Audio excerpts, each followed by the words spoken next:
Hello, szia, üdv mindenkinek, Demeter Feri vagyok. Nézzük, mik voltak az elmúlt héten így az androidos hírek. Lesz benne telefonbejelentés, tablet, szoftverfrissítések, úgyhogy nézzük.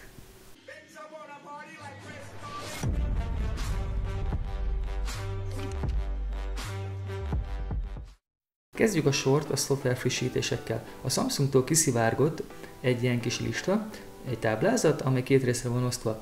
Ez tartalmazza azt, hogy már a Samsung Galaxy Note 5 és az S6 Edge már decemberben megkapja a második frissítést, utána szépen sorba ugye az S6, S6 Edge, Note 4, végül az S5 is, de viszont már az S5-nél már nem szerepel például az, hogy azt mikor fogják kiadni. Ez még érdekes, mert például már az a Lollipop 5.1-et is már ígérték rá, én vártam, hogy jöjjön, vártam, de nem jött. Úgyhogy kíváncsian várom, hogy mikor adják ki tényleg a másolat rá.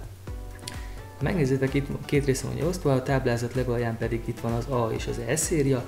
Ezek mellett még nincs ott, hogy mikor kapják meg a frissítést, hát reménykedjünk benne, hogy majd arra is jönni fog szépen sorban. Az LG sem ül a babérjain, hiszen már most bejelentette, hogy december közepén megkapja a G3, a tavalyi csúcsmodellje, a másolat frissítést. De ezt azért becsülöm az LG-be, mert ők azért nem olyanok, mint a Samsung, hogy például bejelentik, hogy hopp, ekkor jön a frissítés, aztán mégse várunk rá, most semmi. Az LG azért szépen csinálja mostanában, mert régen volt valami olyasmi, hogy rosszak voltak benne. De ez jó hír. A OnePlus eddig 3 telefonja is megkapja a másolat frissítést. Szép is lenne, hogyha nem kapták meg, hiszen még a One is csak másfél éves. Az Asus is közzétette egy listát, hogy mely telefonjai fognak frissülni hamarosan másolavra. Ezek ugye itt vannak mellettem, hogyha valamelyik őtök ilyennel rendelkezik, az örülhet, mert a közeljövőben meg fogja kapni a frissítést. A mai telefonok egyik sarkalatos pontja ugye az akkumulátor, mert jó, hogyha 3-4 órás kijelzőből el tudunk érni egy-egy telefonnal. Na, a HTC új technológiája, új gyorsültő technológiája erre próbál megoldást nyújtani majd így a jövőben, mert 2 perc alatt 68%-ra tud feltölteni egy 600 mAh akkumulátort, és egy ilyen hagyományos 2500-3000 mAh aksit pedig 5 perc alatt 45-re, azt hiszem 40%-ra körülbelül annyira tud feltölteni. Ez mind nagyon szép és jó, de mi van, hogyha én egy olyan helyen vagyok, ahol nem tudom bedugni a telefont, például kint dolgozok az erdőbe, vagy elmegyek a sivatagba, vagy nem tudom, na akkor mi van? Nem tudom, én inkább arra gyúrnék, hogy minél kisebb az aksi, de minél több milliamper férjen bele. Én arra gyúrnék inkább, de hát a gyártók ebben a gyors töltőben látják egyelőre a megoldást. Ti mit gondoltok erről?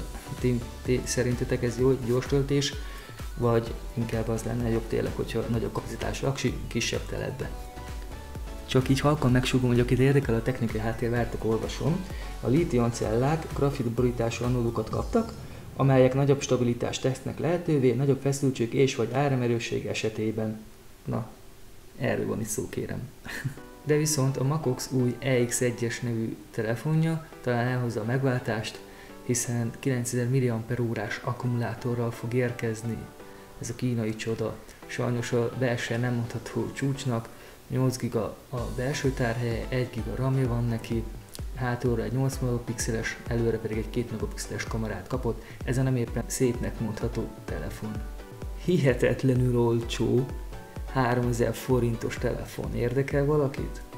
Ha igen, akkor itt az LG Lucky LG 16. Hát már neve is érdekes, de mindössze 3000 forintért haza lehet vinni.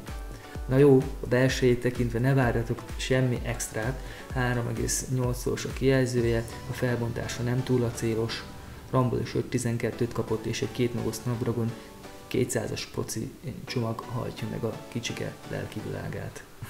De lehet, hogy megvenném, hogyha kapható lenne Magyarországon.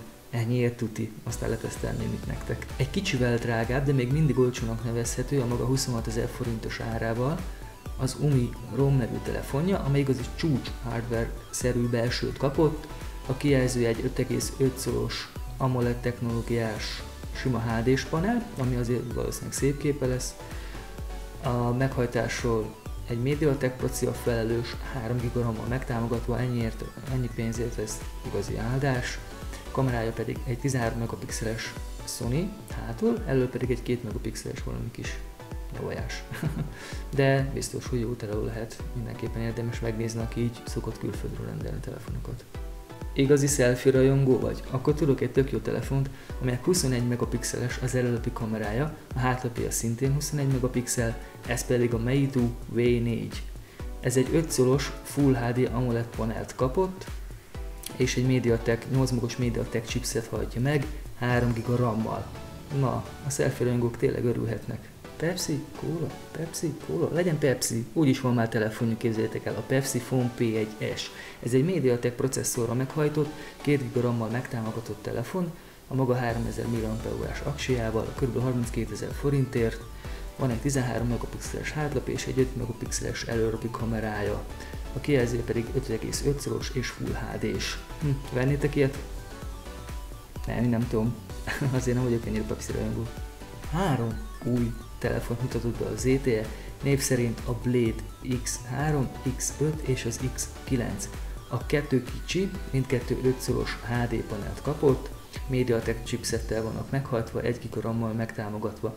A különbség köztük annyi, hogy a nagyobbik testvér, ugye az X5, az 8 megapixeles hátlap és 8 megapixeles előlapi kamerát kapott, valamint van egy dedikált selfie gomb itt hátul, tehát ha megnyomjátok, akkor úgy alapból jön a fénykép, nem kell ott nyomkodni el a kijelzőt, nagyon érdekes. A kicsi viszont csak egy 2 megapixeles előlapi kamerát kapott, valamint a nagynak, az X5-nek 2800 mAh az aksia, az X3-nak pedig 4000 mAh, tehát azért van különbség, ki eldönti most neki a selfie kamera fontosabb, vagy az akkumulátor. És természetesen ne feledkezzünk meg az X9-ről sem, amely Snapdragon 615-öt kapott, 2 GB RAM-mal, a kijelzője egy 5,5-szoros Full HD-s panel, a hátlapi kamerája 13 megapixeles, az előlapja 5, és itt az előzők ellentétében nem egy dedikált selfie gombot kapott ugye az X5-höz képest, hanem egy új lenyomatolvasót. Ti, hogyha választanátok, melyiket vennétek meg a 3 mobil közül? Én valószínűleg az X9-et. Az Nvidia Shield tablet talán még jelenleg is a legerősebb tablet a piacon, de már egy ideje sajnos nehéz, körülményes hozzájutni, megvásárolni, de szerencsére a gyártó most újra piacra dobja kisebb változtatásokkal, Shield Tablet K1 néven. Mint a neve is sejteti, ebből is a K1-es processzor került, ami még talán tényleg mindig a legerősebb proci, hogyha nem az, akkor írjátok le nyugodtan kommentbe. A kijelzője 8 szoros és Full HD-s. És mindezzel a tabletért 60 000 forintot kérnek. Hát szerintem ez egy nagyon jó vétel, és nézzétek meg, itt van mellettem, azt a kontrollert, ugye hozzá lehet csatlakozni, és wow, milyen jól néz meg ez az egész szert együtt. Nagyon jó, és 60 000 forintért állunk. Ha már tabletről van szó, akkor itt van nekünk a Honor X2, a maga 7 szoros 1200-1920-as felbontásával, Kirin 930-as processzor csomaggal, 2 GB RAM-mal, a tárhely az 16 GB-os microSD kártyával bővíthető, az aksia pedig 5000 mAh. Valószínűleg én nem ezt venni, hanem a Shield tabletet, mert ennek az ára a 110-valahány ezer forint, még mindig jobb vétel a Shield, és az erősebb is szerintem, meg jobb.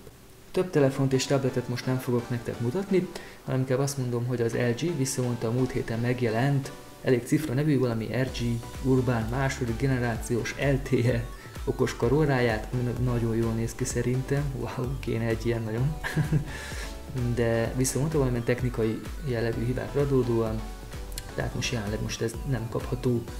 Ti vennétek amúgy ilyen okos karórát? Ellennétek vele? Szeretnétek ilyet?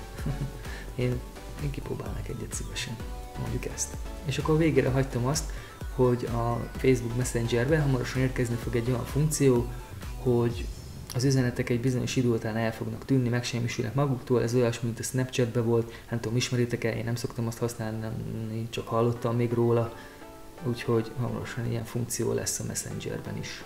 Ennyi lenne akkor, ezeket a híreket szerettem volna bemutatni nektek, ezeket találtam érdekesnek az elmúlt héten, remélem tetszett nektek, és most már nem csak a Facebook oldalam, hanem a Twitter címemet is így megtaláljátok, mert csináltam egy ilyen Twitter oldalt is, úgyhogy ott is rajta leszek, ott is kirakom majd a híreket, videókat, vagy hát a videókat csak, úgyhogy remélem tetszett nektek ez a videó, találkozunk legközelebb, Feri voltam, sziasztok!